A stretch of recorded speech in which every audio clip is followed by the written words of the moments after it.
Xerfi Global a récemment publié une étude sur les groupes sidérurgiques mondiaux qui, depuis plusieurs années, font face à de nombreux défis. Excès d'offres et de capacités, volatilité des prix des matières premières, déplacement des centres de demande, concurrence des substituts ainsi que la baisse actuelle des prix de l'acier ont en effet heurté la rentabilité du secteur. En raison de cette combinaison de facteurs, la marge opérationnelle agrégée des acteurs analysés dans l'étude est ainsi restée en deçà de la barre des 5% depuis 2010. Alors bien sûr, la demande d'acier n'a cessé de croître au cours de la dernière décennie, avec une hausse annuelle moyenne de 4,7% entre 2004 et 2013. Mais des volumes de production systématiquement supérieurs à la demande ont plongé l'industrie dans une situation d'excédent chronique. Et malheureusement pour les aciéristes, l'avenir proche ne semble pas réservé d'amélioration nette des conditions de marché.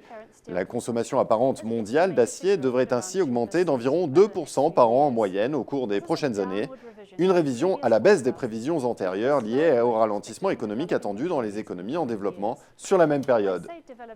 Je parle d'économie au pluriel, mais un pays affecte particulièrement l'industrie sidérurgique et il s'agit sans surprise de la Chine. La Chine est devenue le centre de gravité de la sidérurgie, à la fois du côté de la demande et de l'offre.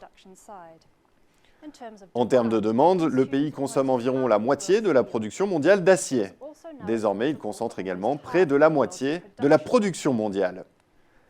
Le destin de la sidérurgie dépend donc très fortement de la Chine. Cela ne présage rien de bon pour l'industrie puisque non seulement la croissance chinoise est en net ralentissement, mais le pays vit également une transformation structurelle d'une économie industrielle et d'investissement, des facteurs qui ont fortement soutenu la demande, vers un modèle davantage centré sur la consommation intérieure. Dans ce contexte, le double rôle de la Chine, celui de moteur clé de la demande d'une part et de producteur majeur de l'autre, représente un double défi. Non seulement sa demande en baisse déprime le marché mondial, amenant les producteurs d'acier à se demander à qui vendre, mais les capacités chinoises de production, malgré quelques cas de réduction des capacités, restent élevées, ce qui veut dire que de larges quantités d'acier bon marché sont exportées de Chine et inondent le marché mondial, menaçant les aciéristes étrangers jusque dans leur marché domestique. S'il existe une lumière au bout du tunnel, celle-ci vient certainement du renforcement de l'économie américaine, où la consommation d'acier devrait croître d'environ 2% en 2015, ainsi que de la stabilisation de l'économie européenne, où la croissance pourrait même dépasser ce taux. Dans cet environnement, les aciéristes suivent plusieurs stratégies pour assurer leur survie. Ils examinent attentivement leurs actifs tout en optimisant leur portefeuille, cédant les actifs n'offrant que de faibles perspectives de création de valeur.